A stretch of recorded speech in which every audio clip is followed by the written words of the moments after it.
Bonjour à tous et à toutes et bienvenue dans notre émission qui aujourd'hui va être consacrée à l'impact de la publicité sur le surendettement. Alors pour nous en dire un peu plus sur le sujet, nous allons accueillir une de nos téléspectatrices que mon collègue va choisir parmi notre public. Bonjour. Bonjour. Asseyez-vous, je vous en prie. Merci. Alors pouvez-vous nous dire votre âge, votre profession et votre nom? Alors je m'appelle Cassie, j'ai 32 ans et je suis pharmacienne. D'accord. Alors est-ce que vous savez ce que c'est le surendettement ou l'endettement? L'endettement, je pense que c'est quand on est endetté et surendettement, c'est quand on a du mal à payer ses dettes. Voilà, c'est ça. Est-ce que pour vous, c'est votre cas? Oui. D'accord, donc vous êtes endetté et surendetté. Oui. Et comment ça se fait? J'aime beaucoup tout ce qui est chaussures de luxe, vêtements, ce qui est cher, quoi. D'accord, donc c'est ce qui vous a poussé un petit peu... Oui, exactement. D'accord. Est-ce que vous pouvez nous dire ce soir sur ce plateau que la publicité est en quelque sorte un petit peu la cause en fait de ce surendettement?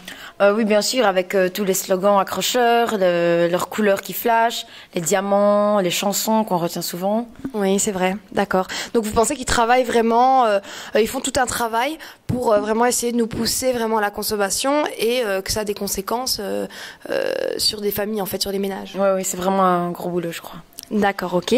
Alors, est-ce que pour vous, beaucoup de vos proches ou de vos amis sont également touchés par le surendettement? Oui, bien sûr. Donc, quelles sont en fait les conséquences de votre surendettement pour vous dans votre cas? Bah écoutez, j'ai dû revendre ma maison, ma voiture. J'habite dans un appartement vraiment petit. Mes enfants vont à l'école en bus alors que je les amenais avant. Et voilà. D'accord, donc c'est vraiment un style de vie qui change pour vous, hein. Ah oui, du tout au tout. D'accord. Et donc, pour l'avenir, qu'envisageriez-vous, voilà, pour essayer d'améliorer ce surendettement qui est quand même assez pesant pour vous dans la vie de tous les jours? Bah maintenant que je suis un peu stabilisée, je pense que je vais commencer un peu à m'en sortir un peu mieux. Puis j'ai retrouvé du travail, donc j'espère que ça va aller. D'accord. En tout cas, on vous souhaite vraiment de réussir et de pouvoir vous en sortir. Voilà. Merci beaucoup en tout cas. Merci à vous. Après ce témoignage poignant de notre téléspectatrice, nous allons envoyer la pub, mais ne vous en faites pas, nous revenons juste après pour de témoignages encore plus en plus poignants, de plus d'informations sur le surendettement. On ne vous a pas encore tout dit, à tout de suite. Pub.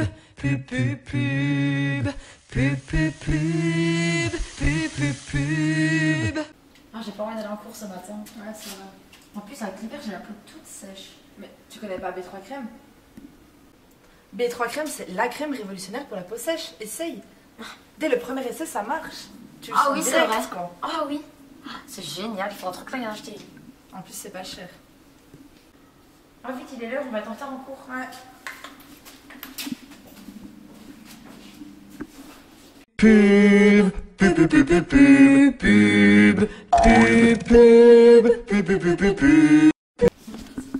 Nous revoici sur notre plateau pour parler du surendettement. Alors, juste avant la pub, nous avons eu ce témoignage poignant de notre spectatrice. Et maintenant, vous allez voir, un de nos journalistes s'est infiltré dans un magasin de vêtements pour pouvoir essayer de voir comment il va nous pousser à la consommation. Vous allez voir, c'est très surprenant. À tout de suite.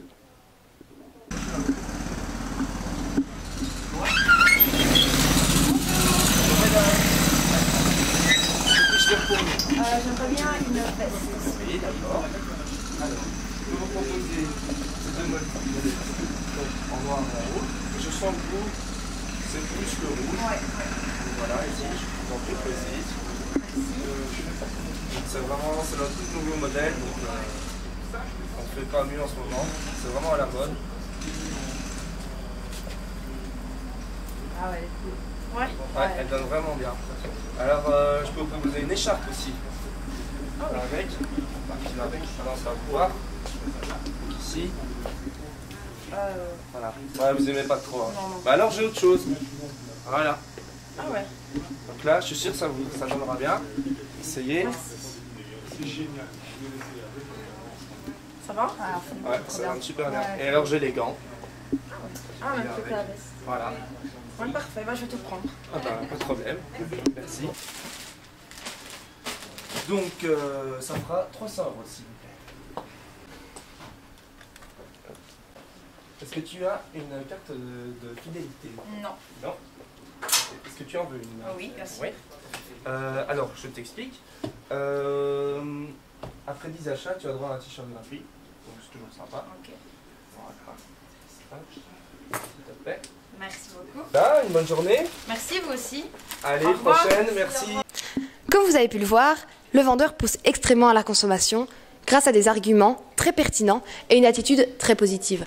Alors tout de suite pour continuer, nous allons vous montrer une batterie de sondages que nous avons réalisé en rue à demander à des personnes, des passants comme vous et moi, et vous allez voir leurs réactions, beaucoup d'entre eux sont surendettés. Combien d'argent de poche avez-vous par semaine ou par mois? 20 €. Par semaine ou par mois? Semaine. Par Ouais. semaine, d'accord. Est-ce que vous utilisez la globalité de votre argent de poche? Non. Non. Pas du tout. Et ça part généralement dans quoi en fait cet argent? Surtout pour manger à l'école, puis après je garde pour moi. Tu as de l'argent de poche? Oui, Tu as combien si c'est pas trop indiscret? 20 par semaine. Tu utilises toute l'argent qu'on te donne?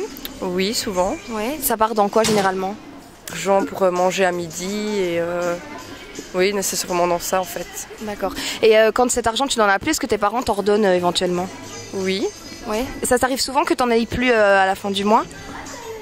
non. Visa aussi également, ça pousse peut-être un peu plus à la consommation. Oui, mais enfin c'est une facilité aussi. Oui, On n'a pas d'accord. trop d'argent sur soi, donc c'est bien. D'accord. Je vous remercie en tout cas. Merci. Au revoir. Juste après nos sondages, malheureusement, l'émission touche déjà à sa fin. Mais ne vous en faites pas, nous revenons la semaine prochaine pour de nouveaux sujets.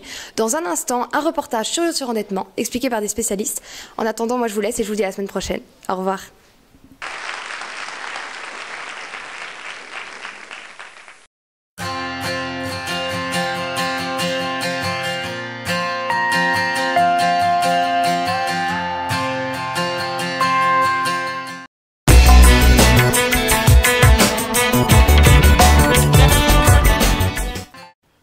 Bonjour.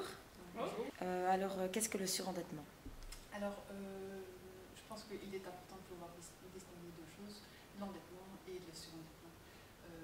Imaginons l'endettement, je fais un prêt hypothécaire, j'achète une voiture, etc. Beaucoup de gens sont endettés en faisant ce type de prêt. Le surendettement, c'est une fois qu'on a accumulé trop de dettes ou trop de factures en retard, des difficultés de paiement et qu'on ne s'en sort plus. On ne sait plus faire face aux difficultés de remboursement. D'accord. Quel est le public le plus touché par le surendettement? Au fur et à mesure de la pratique, on se rend compte qu'il pourrait y avoir tout type de public qui est touché par les problèmes de surendettement, que ce soit quelqu'un qui travaille, qui a un revenu, des prêts ou trop importants, on n'arrive plus à faire face au remboursement, une perte de revenus. Il y a une série de choses qui peuvent faire que tôt ou tard, à un moment, on peut ne plus faire face au paiement de ses prêts ou alors faire face au paiement de ses factures. Ou il arrive aussi beaucoup que les revenus sont trop justes aujourd'hui et qu'on n'arrive pas tout simplement à payer ses charges et payer la vie tout simplement. C'est difficile de déterminer vraiment l'âge, un statut social. Vous qu'il y a un lien entre la pub et le surendettement? Il peut y en avoir un dans le sens où la publicité va mettre en place une série de choses pour créer un besoin chez le consommateur qui n'est pas nécessairement, enfin on va lui faire croire que telle et telle chose est nécessaire, etc. Donc il va y avoir tout le temps une envie de consommer. C'est un secret pour personne dans une société de hyper-consommation, je dirais, où tout est possible, où tout s'achète. Et donc la pub véhicule beaucoup ces messages-là. Et donc si, entre guillemets, on se laisse tenter par tout ce que la pub propose, on peut effectivement, je ne dis pas que c'est à chaque fois ce cas-là qui se présente, mais ça peut en tout cas amener à certaines situations de surendettement. Quelles sont les stratégies de la publicité? Quelques stratégies principales, en tout cas par exemple l'humour, c'est la plus utilisée, c'est celle qui est souvent combinée avec une autre, mais on va retenir la publicité parce qu'elle nous fait rire, donc c'est une des stratégies principales. Surtout pour les produits d'entretien, c'est qu'on fait appel à un expert, donc dans le clip publicitaire vous allez avoir la personne qui joue scientifique, va vous montrer que tel produit fonctionne mieux qu'un autre, etc. Comme stratégie, c'est faire appel à une célébrité, donc intégrer une célébrité dans une équipe. Merci beaucoup. Merci.